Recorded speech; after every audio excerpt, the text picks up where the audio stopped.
Okay. Take two. Take two, yes. Hi, welcome. Thank you for being here tonight for Nezka Pfeifer's talk about In God We Trust, Reflections on Religion in America. Hera's doors are open, as we just said, in part to the support of Riska and the Champion Foundation, for which we are always very grateful, and local support, local companies, private people, friends of Hera, and yeah, we need the support and we're grateful for it. And we are grateful that Nezka Pfeifer is here with us tonight, and I will tell you a little bit about her. More like her professional kind of grid, the skeleton, and then Nezka, we agreed, would fill in. Nezka worked for the museum museums in the Northeast and in the Midwest, including the Hera Museum of Natural History, Science and Art in Scranton, Pennsylvania, the Stephen and Peter Sachs Museum at the Missouri Botanical Gardens in St. Louis, Missouri, and the Berkshire Museum in Pittsburgh, Massachusetts.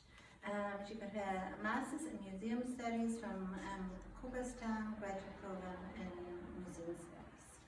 And now Nezka will tell us what she did in these different locations and how she came.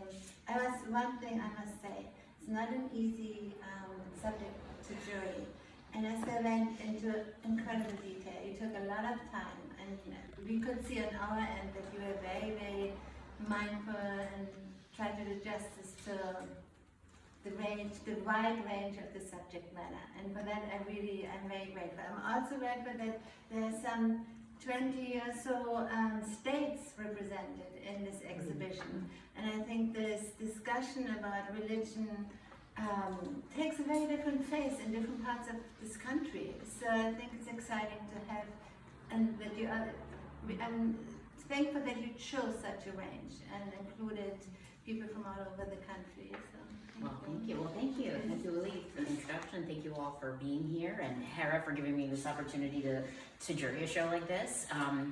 I actually went to college at the Catholic University of America in Washington, D.C., so religion has always sort of played a role, even though I was a history student, and I didn't necessarily have to focus on religion, but it just ended up being a part of a lot of the courses that we took, and different religions were represented, whether they were Eastern or Western.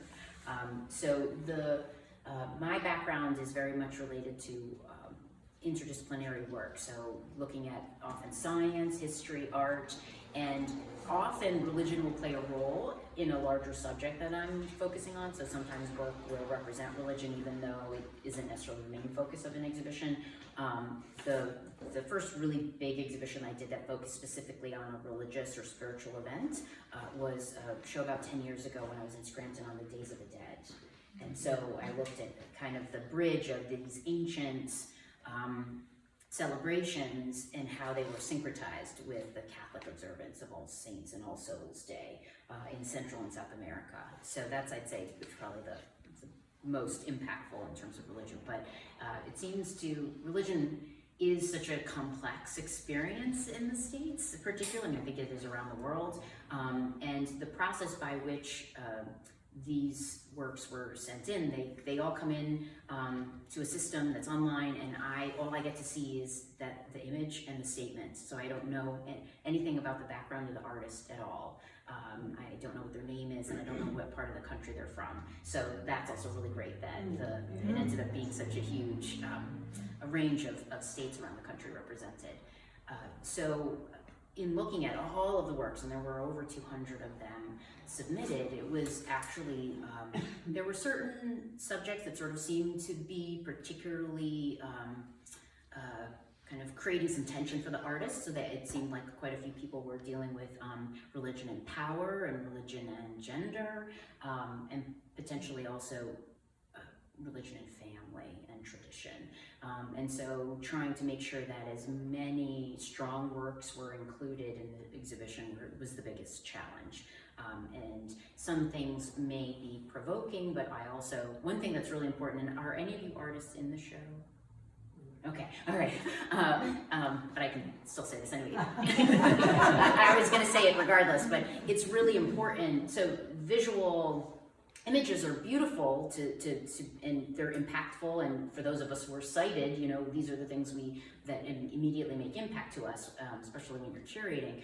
But it's really, really important when you work in an environment like I do in museums, where I have to also be concerned about how the public will be responding, and you know, and knowing that that's the type of work you know, Hera's making available to the public. So I thought that the statements were going to have to be almost as evenly weighted as the artworks, the powerfulness of the artworks.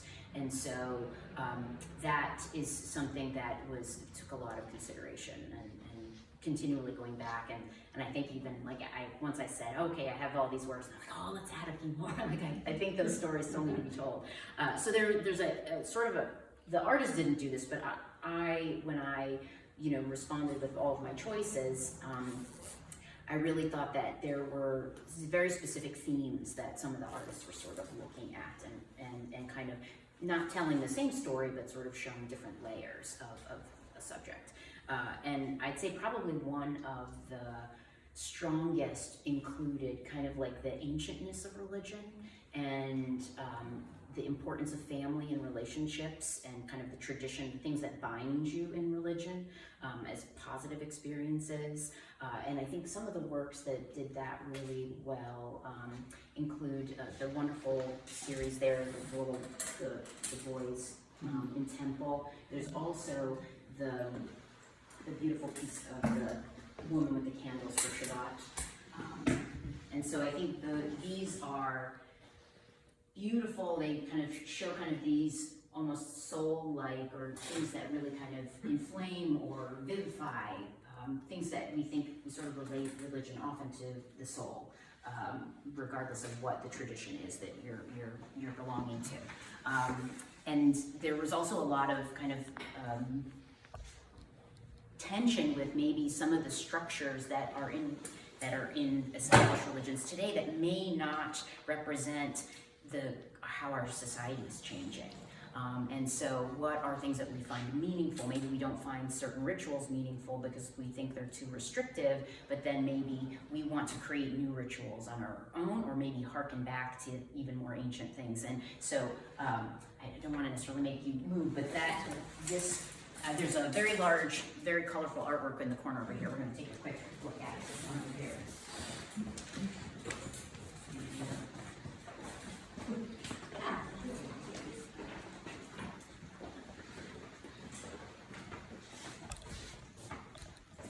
So some of these works were really interesting because they also referenced a lot of sort of the indigenous religions that we don't necessarily really know that much about, unless you happen to know people who are in First Nations groups, and the kind of this sort of very primordial earth, animal, water, fire, land, sort of referencing some of the Native American symbolism and imagery, particularly with the Three Sisters, which would have included corn, which is kind of this central piece here. And there's also someone that sort of, in a way, there's a syncretism where you sort of see someone kind of, it looks like they're a bit crucified on that corn.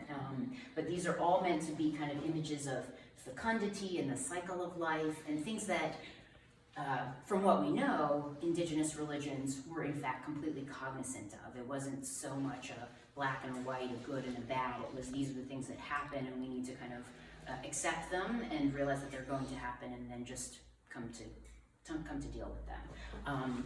And one of the other, this particular graphic work as well, with all of the beautiful kind of flowers and sort of the symmetrical design, sort of looked very kind of cosmic to me when I was, and that's sort of what the artist was sort of referencing too.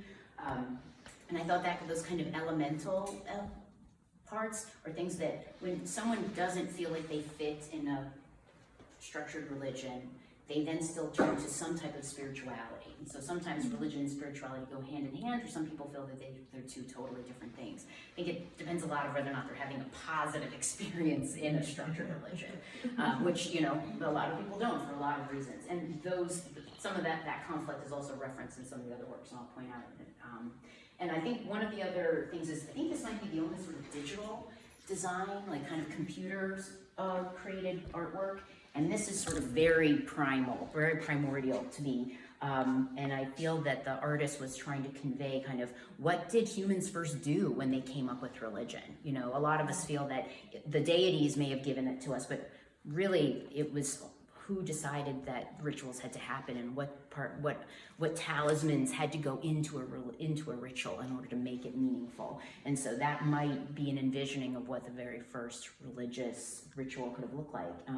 And some of the very earliest examples of what human-made temples or religious spaces look like are actually in the shape of female forms. Which is so I kind of thought it was great to see that there were all three women kind of participating in this ritual. Some of the extremely ancient architectural remains, and they sort of have, if you're familiar with the Venus of Willendorf figurine, they sort of have that kind of profile, which is really quite great. So sometimes the artists were referencing these things in their statements, but sometimes they weren't, and I just knew that, you know, these are things that could be juxtaposed and perhaps could overlay a bit more meaning to their works. I'm trying to think, there's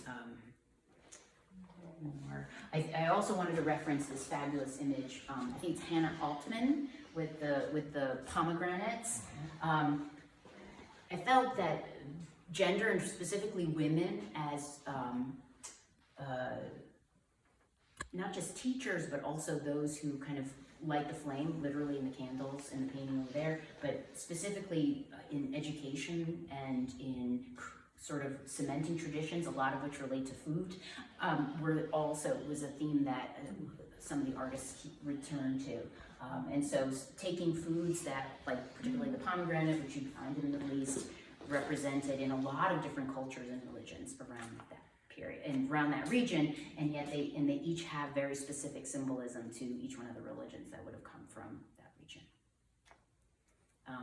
Let's see, got a few. There's also, besides the clearly a kind of a crucified figure here, it's not, even though not really using a cross, the crucifix itself and this particular image specifically, I thought was really interesting because it referenced some of the racial tension, particularly in Christianity. A lot of enslaved Africans who would have been brought to this country were forced to convert to Christianity, and you know, it lead forward centuries, and you go through the civil rights movement, and it's yet the African American community's reliance and their faith leaders that are in fact helping, you know, kind of try to break those bonds. And so in St. Louis, where I now live, because I work at the Missouri Botanical Garden, 5 years ago, the events in Ferguson took place, and there were many kind of think pieces about, you know, what has changed in 5 years, and not that many people thought that many things had.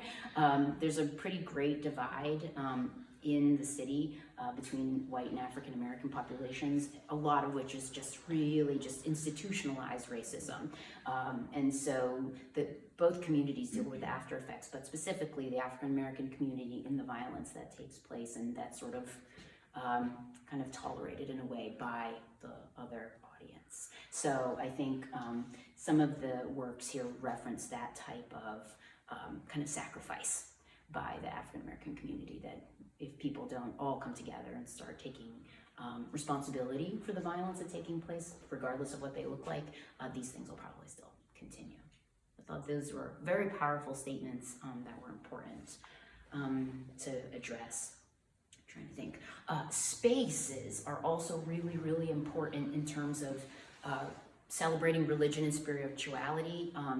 And there's a handful of pieces, including this one right here, which sort of is quite commercial, right? There's like an altar to Louis Vuitton, but I think it's showing that you carve out the space and you kind of make the space that you want to reflect what your idols are. So that is kind of in a very commercial way doing that. But I also felt that.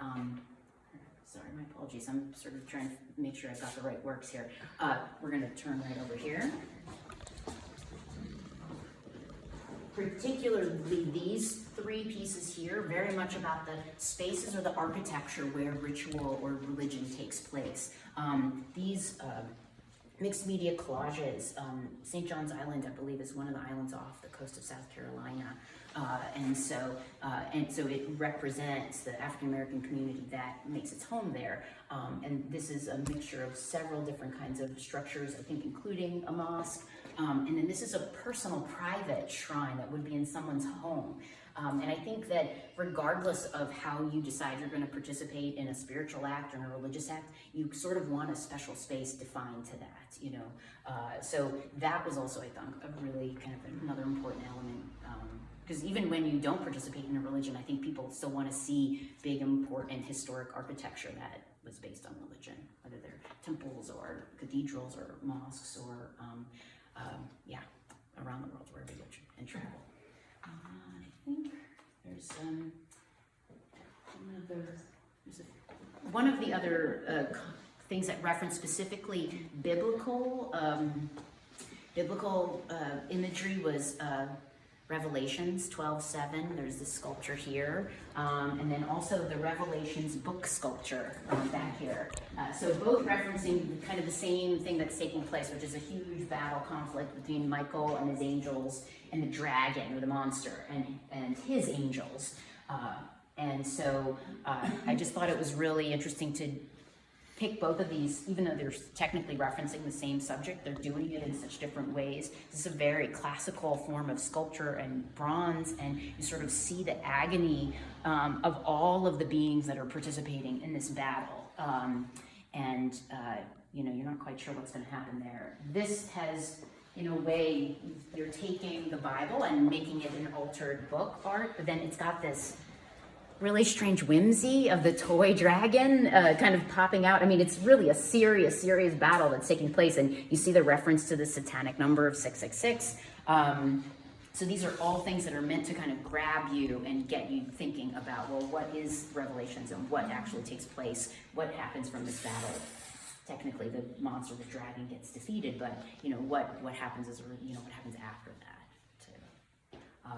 One of the other things I also wanted to talk about was sort of like not just talismans, but sort of like the physical, like daily material culture of religion. And I thought these little sort of Mary tubs, I don't know, like the little niches that you see in a lot of communities that may have a preponderance of Roman Catholic members.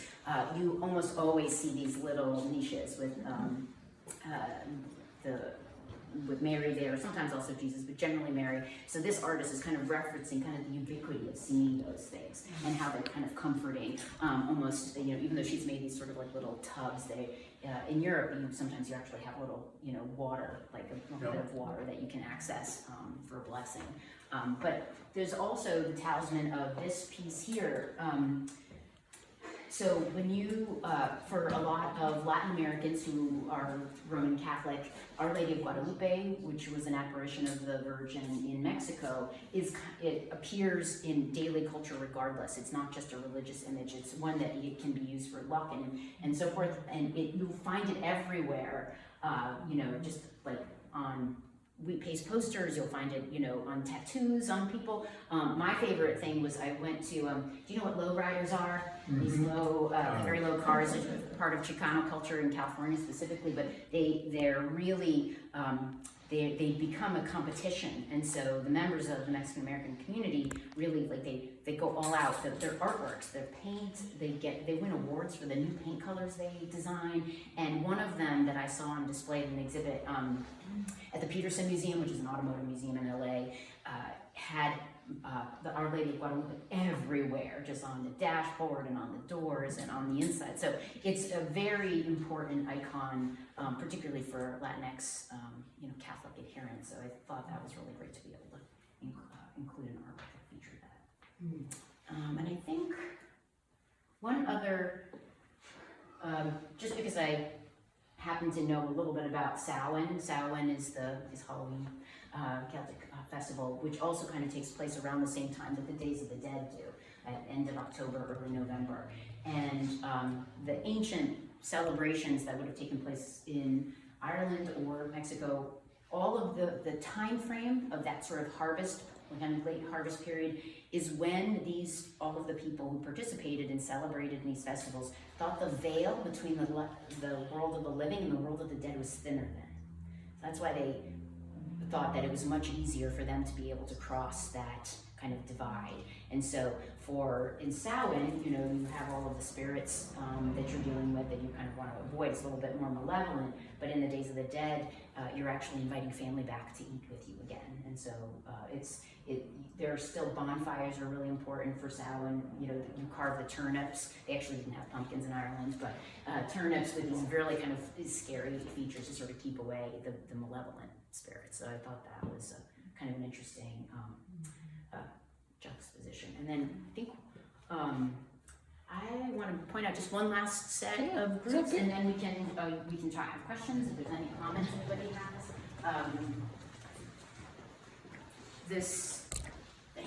These three pieces right here that all kind of are standing together, I thought were all very indicative of meditation and kind of focus and concentration, which outside of whatever religion you may or may not belong to, usually prayer or meditation happen to be something that is found in all of the traditions. And you know, I think probably more people talk about it in terms of Eastern practice, but for a lot of Westerners, prayer very much is a meditation. So this sort of like kind of physical response to ecstasy or having that oneness experience, and I mean that in the spiritual sense,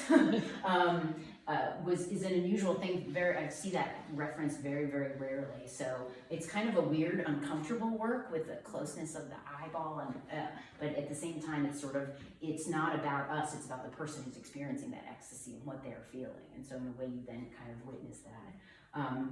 And then this work here features, it's really beautiful video work that features basically parts of that glacier kind of crumbling. So it references the challenges we've got now with the Earth and the climate change, and what will be the legacy, and is this a role that religion should play in perhaps addressing these issues? But also, you know, even if there was no one there to video this and watch this, it still would happen, and we're still we're kind of losing a part of our planet in a way that we probably don't really fully realize. And I thought the whole act of watching this 9-minute video is kind of a meditation on that. Sort of gave me palpitations. It's really upsetting, but just like that, there you go. The drama happens, yeah. And I think that in a way that sort of like climactic ending is something that, you know, some people feel that in meditation, a lot of people don't. It takes a long time to sort of get to that.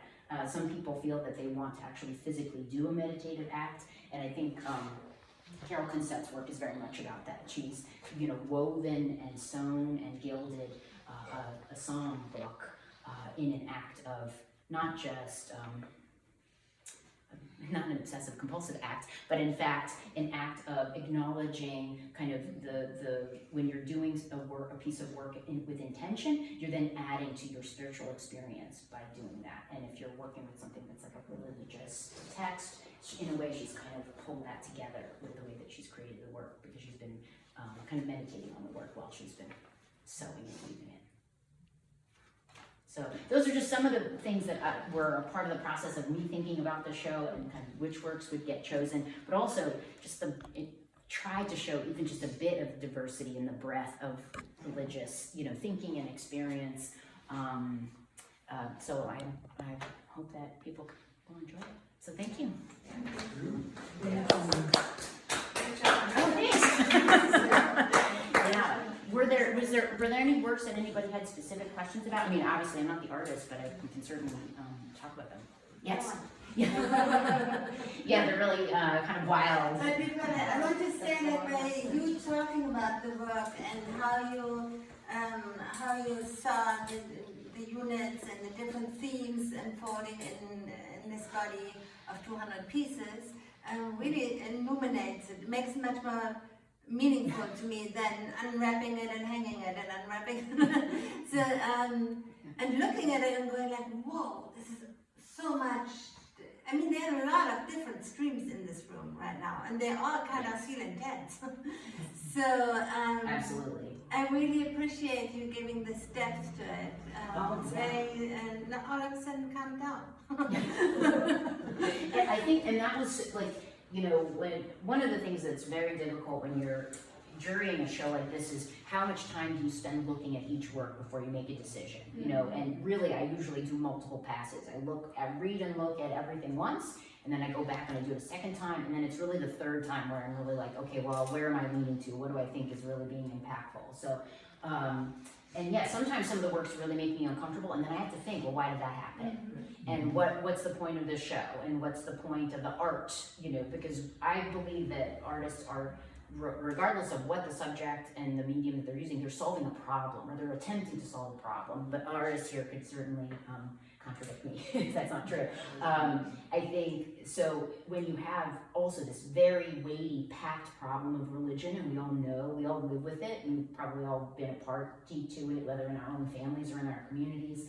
I think it's something that people, even if they say that they're not religious, they feel very strongly about. And so what is it that you need to address when we're looking at these things? Yeah, and there's still a ton of stuff I haven't even talked about. This piece was really, I knew it could be provocative.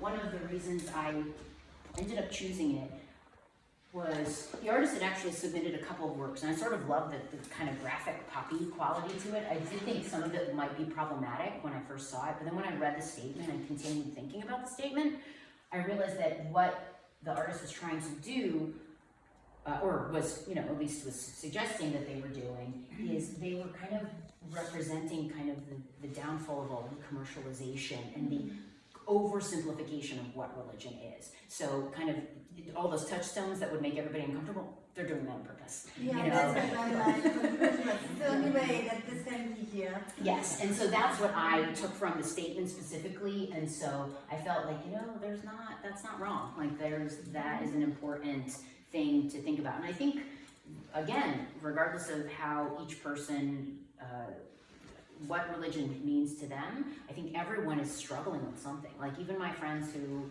feel that I would characterize them as devout, and they would characterize themselves as devout, regardless of what religion they participate in, they still struggle, you know? It's a daily struggle to participate in religion, whether that means you're certain spiritual acts or certain ceremonies or other things. So I think it's really, you know, it's not something that's an easy thing to do, and yet why was it created? You know, why did all these rituals come up? And there must be there's larger reasons, ideally to form groups and community and unity, probably, and I certainly think so, but what happens when our modern life, you know, our society decides to change the meaning of things, and where does that bring us? And how does religion, does it change? Does it not change?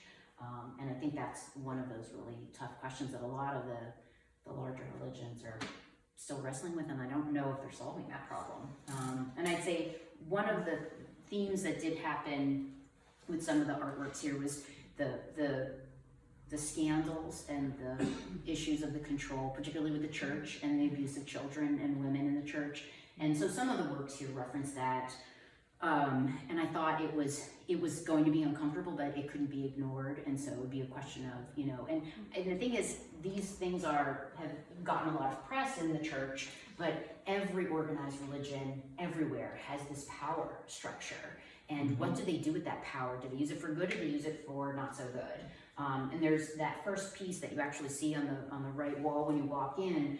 That references all of the Indian schools that they started here, where Native American kids were forcibly enrolled in these schools to be Christianized and to also have all of their native culture removed from them. And so, you know, that's a legacy today we're still dealing with. And so, and particularly in communities that have much higher populations of Native American communities. So all of these things are uncomfortable and terrible, and then there's also really beautiful things. And so it was just such a roller coaster going up and down, like really, in trying to figure out, like, because there wasn't one story. I couldn't really distill it. It just, the multiplicity was what we saw. Yeah. So I'm glad talking about it was helpful. So I'm glad it's in the show. and it creates a dilemma for me, because here I am in a public place, and I think it's telling a lie, and do I stay quiet about that lie, or do I say something about it? And I think I want to say something about it, because I think the lie is that the Muslim world is trying to destroy the West. And that's a political lie that has been fostered by Trump. So I think it's a painting that Trump could really get behind. Yes, in its most, immediate, kind of immediate identification. I think the artist does need more of that, but also one of the issues is that, particularly for Islam, it's been demonized since Christendom existed. So I think it goes back even further than the trauma we're dealing with today. So maybe the reason it belongs in a show called Religion in America is that in America we do demonize other belief systems. But it's hard for me personally to sit in a room with this and not say something about it. Yeah. And I think maybe that's the point. That's the act of vocalizing and verbalizing, because I think, if I'm not mistaken, it's the Dalai Lama has this phrase. He calls it misguided tolerance. Where you're kind of being polite and not like causing a fuss. I think that's what we actually need to do. We need to be much more vocal, and people from all different backgrounds need to be more vocal to acknowledge that the goals that we particularly want to see, at least as Americans, and we have this supposed freedom of religion, but it seems like that's being conflated in recent years. And so what do we do about that? And I don't think being quiet is going to be one of those things. I wonder what that says. Yeah, that's another thing I don't know. I'm afraid I don't know. Yeah. That one of the things that the exclusion of the other is one of the, can we say, guiding lights of a lot of religious faiths. I think, I don't think that's a wrong way to put it. I think part of it is a lot of religions were created because the people creating it felt like the other. They felt like they're the other. So in a way, they're othering back. There's always this conflict. Like, you're not a part of this group, you're a part of that group. So it does do that. But then when you've participated in a community ritual, even if you don't belong to that religion, I don't know if you've had this experience. I feel lucky that I have, where I felt that regardless of what my religious background was, I was still welcomed and considered a part of the community that was participating in that ritual. I find it interesting in the presentations that have a predominantly, let's say, Christian slant to them, the predominance of the female figure in it. And yet, when the religion itself was formulated by those bishops 2,000 years ago, getting those women out of the power structure was one of their main aims. Well, the first few hundred years had women. There were deacons. Eventually, yes, the bishops were not great. But I think also women played a role in religion. Like, women played a role in everything. Patriarchy is not great, and so that's why the erasure of the women happens, is because who holds the power to tell the story that then gets handed down over and over again. Once you chose the works, did you contact the artists, find out who they were or anything? You have no idea? No, I had no idea until I got the list of But you artists. had the statements, right? Oh yeah, I had their statements, but I didn't have their names. I still didn't know who they were. Oh. So Okay. everything that I got was completely no name, and I didn't know a thing. Quite a few artists were here actually at the opening. Oh, good. Yeah. Good. And this artist, Louis Vuitton, drove 17 hours, right? From where they Yeah. were? From Illinois. From Illinois to bring his piece here, and then he was like, I'm sorry, but I think I can't turn around and come back to the opening. But quite a few people came, which was great, because you could ask them exactly. Yeah. Did they bring their own work of art then? Everybody brought their own? No, a lot of it was shipped. Oh, okay. Yeah. That was it, yeah. Yeah, There's well, a- and all of the, I mean, everyone here at Hera is the one who actually did all the work of contacting them, letting them know who was in the show, and then organizing all of the installation. I didn't do a stitch of that, so that's all to Ju and Uli and any of the other members here who may have helped with that. I don't know Yeah, everyone, but it's always a group that hangs, but you could, your point person is Siglu, who's our director, who does direct communication with the artists. And as you as curator, how did you come to be the curator of this? well, I know Mara. I've actually featured her work in a show.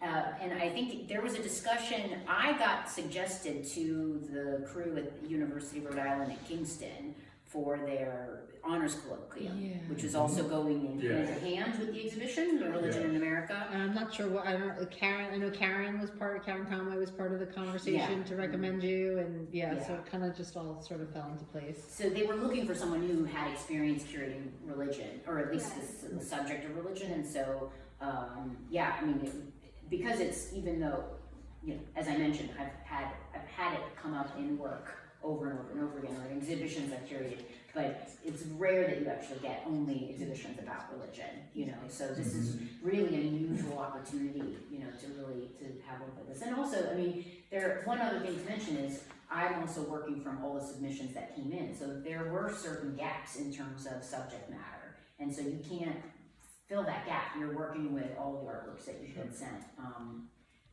I'm also always, because I'm fascinated with how humans use religion, if I go abroad or I go to another museum that happens to feature an exhibition that's about a religious subject, I almost always check it out and see what they have to say. It was interesting this summer. I was in Amsterdam attending a workshop, and I have some friends who live there, and we met up in Utrecht and we went to a museum there that's an old convent that's been converted into a museum. And so there are some religious items. This is when it became a convent when Holland was actually still Catholic before they became a Protestant. But now, of course, it's a secular building. But their exhibitions tend to be all religious based, and they did a special little show on something called the Dutch Bible Belt. And they took the Bible Belt phrase from our American Bible Belt, and it's true. It's like a belt that goes in the sort of the south to the east in the Netherlands, and not unlike how people would probably characterize our Bible Belt in terms of community and control and sort of unity and political force and economic force, all that sort of thing. So it's really Reformation there, was much more approximate. right. So really fascinating to see how, a lot of these things we think are such separate things happening in different countries around the world, but in fact have a lot of similarity to them. And how did you get the artists? How were the artists informed that this was happening? Hera puts out calls to entry. We joined a nationwide kind of symposium or contest. It's called Country Calls, and they go out throughout the country. Some you can choose international, but for this particular one, it made also a lot of sense to use national. And then people subscribe to it, and I'm a subscriber as well, and I get every month, I can log in and look what's up, but I also always get a reminder for what might interest me or what's in my area. So, that's good to organize kind of beyond either Nezka or... So there must be hundreds of different shows going around that have this various topics. absolutely, Topics. We also send out to, besides being listed on Cafe, we have, there are free listings, College Art Association, and things like that we can send out to RISCA, the RISCA site. So the gallery At the risk of some even promotion for Hera and myself, Hera has had, 2 or 3 shows in conjunction with the topics of the colloquium. Oh, okay. So we've established a good relationship with them, and one of the faculty members I knew invited me to show in the corridor. There were 2 spaces, so there were 3 sort of arts-related things. The show here, and then there's a play on campus, and then And it looks well, great, his name I Alexandra. can't Your remember, work and looks then amazing. in the corridor outside of the main gallery. Oh, that's good. So it's also on religion? It's the series that I've done and that I'm continuing working on about my family with the Jews who left Holland. They're Dutch. My parents left Holland. My lost his family, and so it's using a lot of family photographs and things like that. So it'll be up through December 12th. December 12th. But it's all good for him. That's great. Well, that's great that it's happened a few times. I think I knew it had happened at least once. I think, well, This is the second time. This is This is the the second. second, Yeah. yeah. And the part is we're not sure what's the next colloquium and is it a good match? Because the colloquium can come apparently from any faculty, and it's not only humanities, so, Right. but it's something we intend to continue. I think it's a good idea.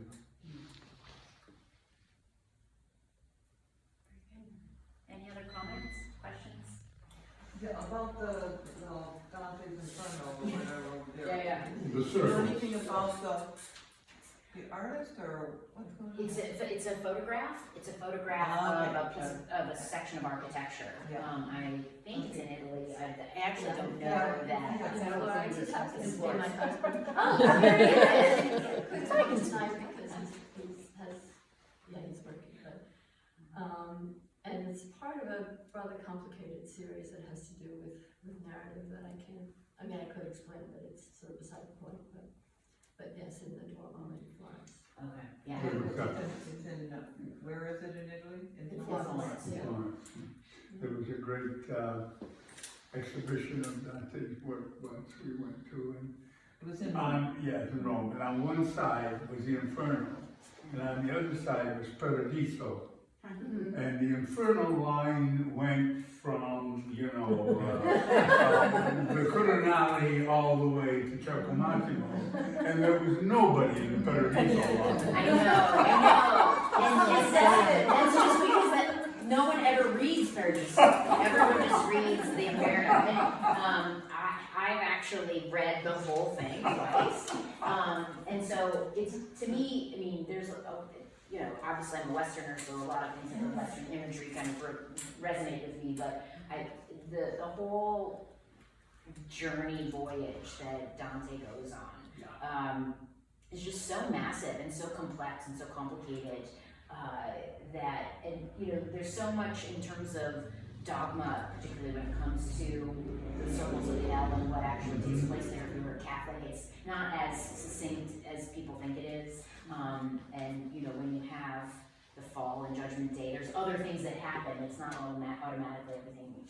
The millennium is just 1,000 years of peace, and then after that, more stuff happens. So there's just this concept of time. In many of the major churches, you see this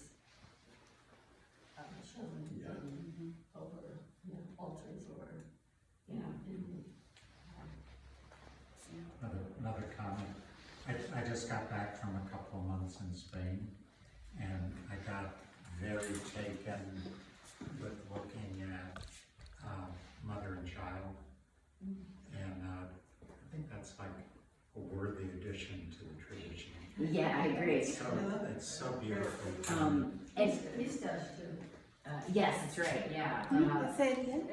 He didn't come on this. He's Dutch. The artist is Dutch. Oh. And one of the reasons, I mean, there's a handful of pieces here. To me, this was part of that, what's the future of religion or spirituality? And so, yes, it takes that timeless form of mother and child, but you've got the zodiac featured. And that's a very ancient system in terms of symbology and, in fact, forecasting. But a lot of people are going back to it now as a way to interpret their place in the world. And one of the neatest things I've ever read about astrology, it says that your astrological chart, if you've ever gotten one done with your birth chart, is a picture of your relationship with the universe at the moment you were born. So I just think, regardless of whether or not you think there's any bearing to it, that's just a really beautiful concept. That's in the Farnese in Rome, the Farnese Palace. That's the Chigi's. One of the ceiling is whoever Alexander, whatever his name was, that was the time he was born. I mean, that was Right. the zodiac, it's Yeah. right up there on the ceiling. Exactly, yeah. So, and so I thought that that was a very, just so, like, just a perfect point of contemporary change, you know, Like what. the baby is so gorgeous. That's babies, I guess, I don't know, yeah. There's a lot of babies in the Madonna and Child, Yeah. pretty ugly, but. A lot of them are more adult looking and everything, that look like a baby, Yeah. but, But the mother's gaze is like pure Madonna. yes, Uh, yeah, the baby's like. Yeah. Yeah, that, and I also, I mean, one of the things that I thought was really important also was the concept of food and nourishment, and there's two works over there, specifically the wine and meat for the communion, the Christian communion, although you have communion in other cultures too, and other religions, and then the Seder plates, and I think that, you know, the act of the symbol, because these have become symbolic meals, whether or not you think they in fact happen in terms of, you know, transubstantiation, that's what Catholics believe. So I think, you know, and that goes back to ancient times. You know, the oldest, you know, some of the oldest known texts are cuneiform tablets to the goddess named Kasi, who was known who was the goddess of brewing.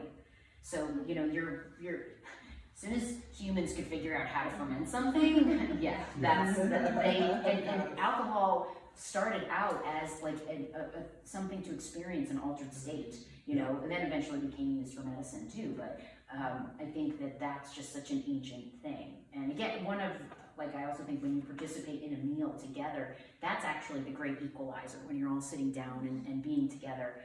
I know when I was studying, you know, literature in school, they said death was the great equalizer, which is true. But I think when you sit down and you actually talk with people, and you're you know, it's like where everyone's truly come to the table to share in the experience. I think that to me is a communion, you know, regardless of what religion you participate in. Yeah. So I think those kinds of acts, and looking at the way we work and live intentionally is also something that some religions have captured and then some religions have lost. And so I think people are looking for that kind of intention, and that's why I think the struggle with what's taking place in the religious kind of communities today is really hard, because their organized religion is losing a lot of people. And of course, religion has spawned a lot of artistry, and not the least of which, 1,500 years ago, it was not unusual to have to suffer a judicial pilgrimage. If you did something wrong, you could be sentenced to go on a pilgrimage. And what happened was, it spawned a huge industry of counterfeiting the relics that you would receive, you would take back to prove that you had completed the pilgrimage. But in fact, you know, you were just over in France for a year just having fun, and then you came back with your relic. Well, and also a lot of, you know, just like the Grand Tour in the 18th and 19th century in the West was something that people did. That was also something that they did during the medieval pilgrimage period. Like, you know, when you think of, if you read Chaucer, I mean, there's wealthy people going on pilgrimages because they want to, you know, boast about the fact that they're going on these pilgrimages too. So, and yeah, acquiring all the relics that go along with it. And on and on and on. Yeah. This is for America. So, thank you all so Well, much. thank you very much.